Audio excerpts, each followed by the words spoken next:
soy Paco, pertenezco al Club Natación Marilla y los compañeros me recomendaron el empezar a hacer entrenamientos personales con Sara porque veían que estaba estancado.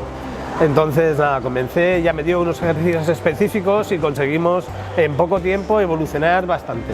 Bien, pues sí, Paco estaba un poco estancado a nivel de rendimiento, llevaba una técnica un poco difícil, se podía hacer daño en los hombros, estamos nadando a larga distancia, hacemos entrenamientos un poco duros, entonces necesitaba un cambio, un aporte de técnica para sobre todo intentar no hacernos daño en los hombros, proteger bien las articulaciones.